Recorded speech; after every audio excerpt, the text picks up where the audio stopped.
जय गुरुदेव, जय गायत्री माता। प्रज्ञोपनिषद भाग 1।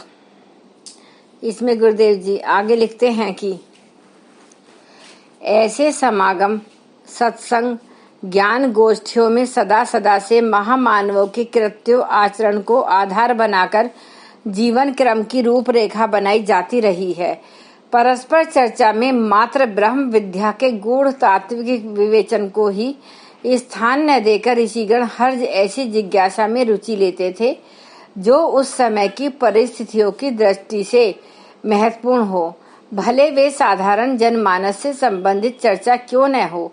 हर मनीषी उसमें उतनी ही रुचि रखता था जितने की मुक्ति योग साधना जैसे विषयों में।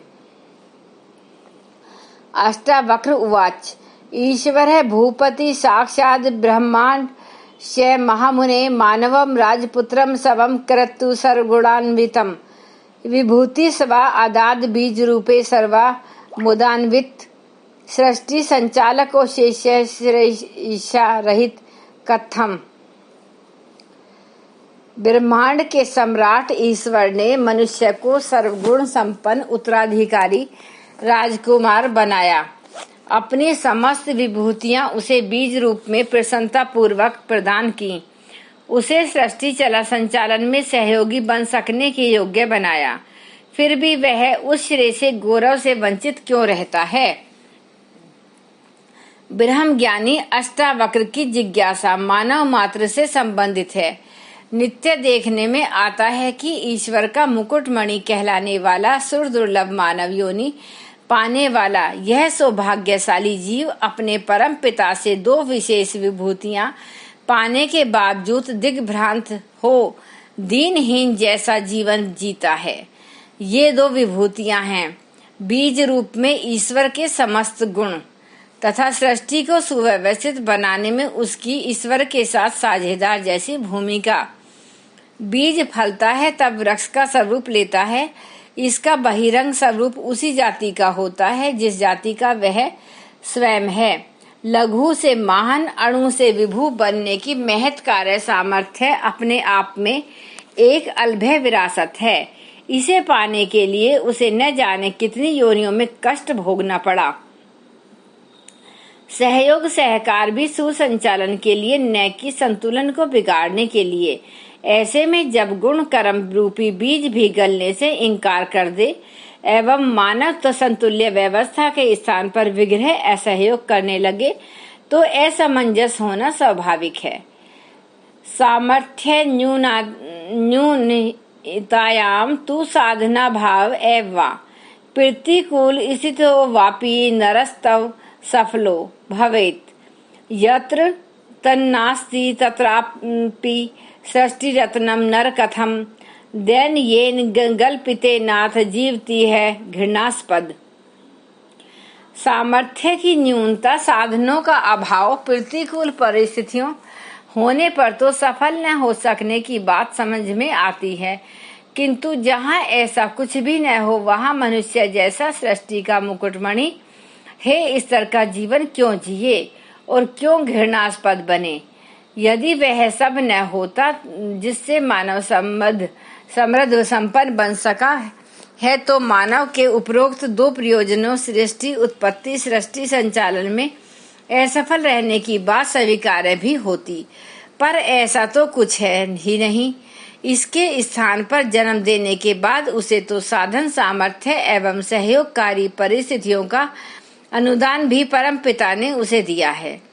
फिर वह सदैव प्रतिकूलताओं का रोना क्यों रोता है? यह ब्रह्मज्ञानी जिज्ञासु के लिए एक ऊहापोह बना हुआ है। सत्य युगे नरा सर्वे सुसंस्कृत समुन्नतम देव जीवन पद्धत्या जीवंती समय धर्मिमाम सर्वज्ञेनैव तु दिव्येन वातावरण केन्ते भरिताम विदधा नाश्य विचरन्ति कथम पुनः कारण की समत पुनः पात गर्ते यथा पतन सांप्रति की स्थिति दीनाम गता सर्वे यतो मुने दूर्धरेशायाम विपत्तो तु विग्रहे वाप्यु पर स्थिति उत्पद्यते विवस्था नैतदस्ति तु सांप्रतम सामान्य दिनचर्याया क्रम चलति मानवा शक्ति साधन संपन्ना पात गर्ते पतंती किमें। सतयुग में सभी मनुष्य समुन्नत और सुसंस्कृत स्तर का देव जीवन जीते थे और इस धरती को स्वर्ग जैसा दिव्य वातावरण से भरा पूरा रखते थे। फिर क्या कारण हुआ जिससे लोग पतन के गर्त में गिरे और आज जैसी दयनीय स्थिति में जा पहुंचे। कोई दुर्धुष विपत्ति आने पर व्यवस्था उत्पन्न हो सकती है, किंतु सामान्य क्रम चलते रहने पर भी शक्ति साधनों से संपन्न मनुष्य अधः पतन के गर्त में क्यों गिरते जा रहे हैं। ऐसी बात नहीं है कि जब से मनुष्य को यह जन्म मिला है, सृष्टि की उत्पत्ति व विकास हुआ है, वह हे स्तर का ही जीवन जीता आया है। मानव सतयुग में सभ्य सुसंस्कृत जीवन भी जी चुका है। श्रेष्ठता की उस ऊंचाई पर पहुंचकर फिर नीचे गिर पड़ना कहाँ तक उचित माना जाएगा। होना तो यह था कि आज स्थिति सतयुग से भी श्रेष्ठ स्तर की सर्वोगम होती है, परंतु ऋषि पाते हैं कि प्रस्तुत परिस्थितियां तो नारकीय स्थिति से भी बीती गई हैं। उच्च प्रयोजनों के लिए सृजा गया मनुष्य तिर्यक योनियों में रहने वाले प्राणियों से भी अधिक है स्तर की मन स्थिति रखे, अनात्म आचरण करे और सृष्टि संतुलन बिगाड़े तो सचमुच ही यह बड़े आश्चर्य और चिंता की बात है। सोचा तो यह था कि मनुष्य अपने को श्रेष्ठता से जोड़े रहेगा, आज जीवधारियों के लिए एक आदर्श उदाहरण बनेगा, पर स्थिति कुछ विचित्र एवं चिंताजनक भी थी। विवेक चूड़ामणि में स्पष्ट करते हुए मनुष्य भ्रष्ट आचरण की ओर कब प्रवृत्त होता है संकेत करते हुए कहा गया है। शब्दादि भी पंच भिरेव पंचतव मापूस सव गुणेन बधा कुरंग मातंग पतंग मीन भृंगा नर पंच भिरंती किमें।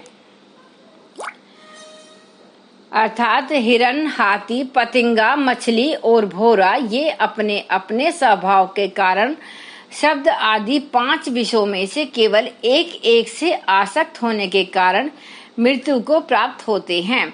तो फिर इन 5 विषयों से जकड़ा हुआ असंयमी पुरुष कैसे बच सकता है? उसकी तो दुर्गति सुनिश्चित ही है।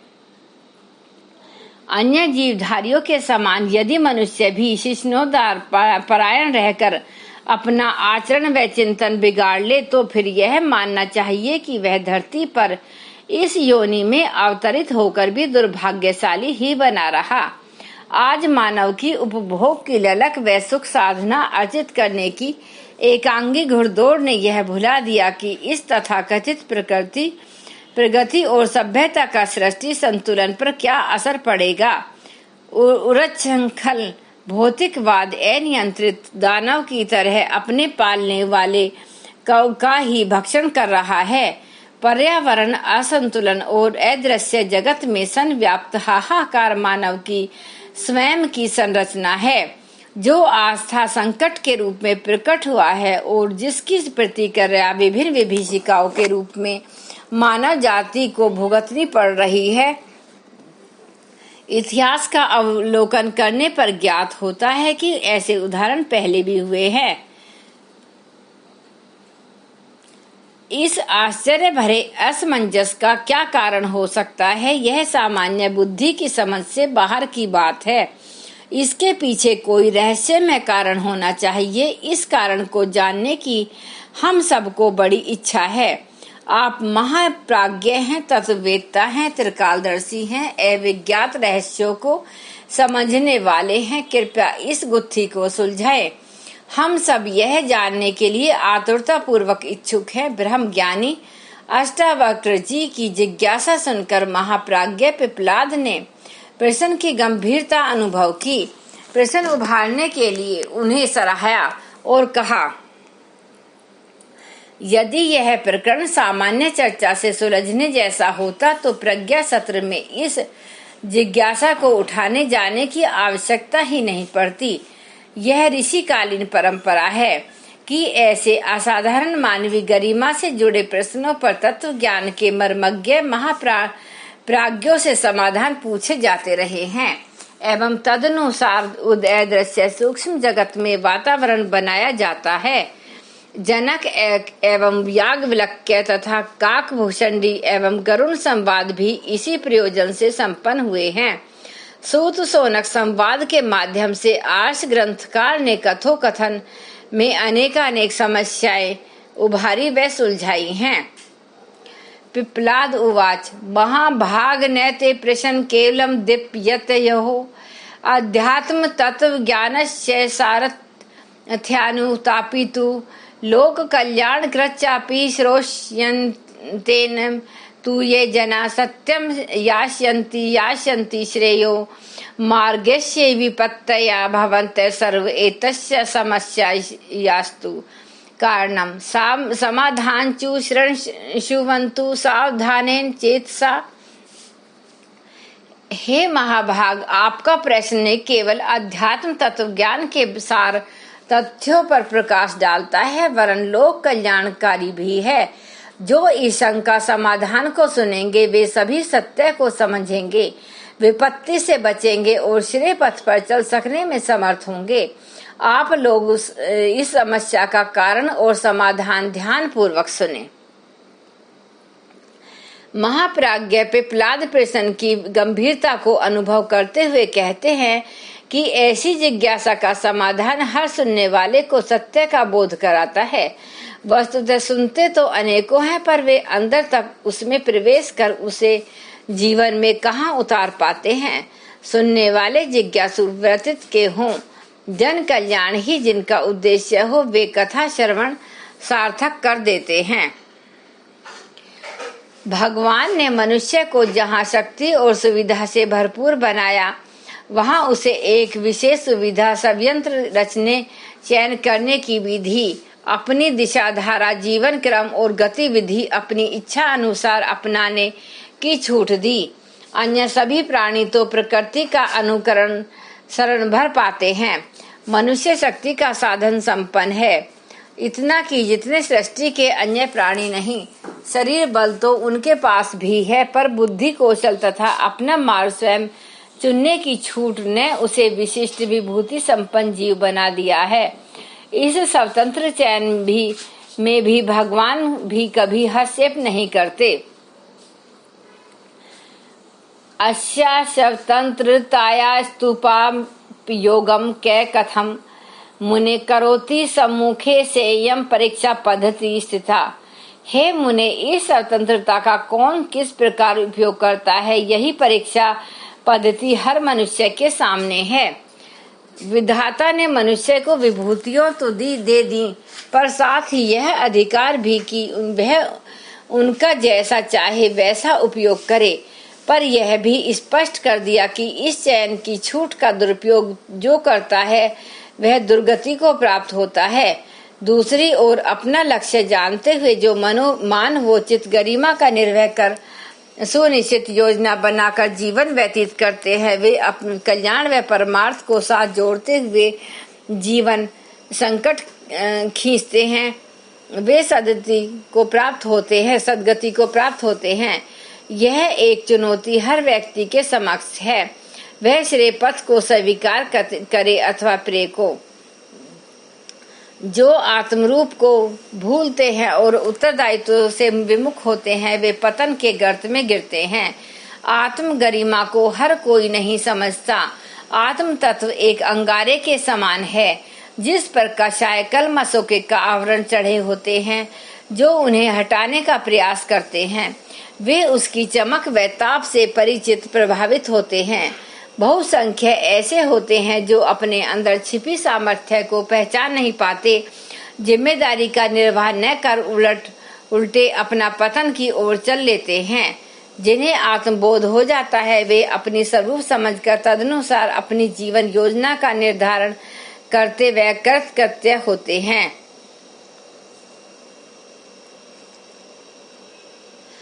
जो प्रस्तुत सौभाग्य का सदुपयोग करते हैं वे क्रमशः अधिक ऊंचे उठते और पूर्णता के लक्ष्य तक जा पहुंचते हैं। सामने आया समय बार बार नहीं आता। मानव जीवन एक सौभाग्य है जो बार बार नहीं मिलता।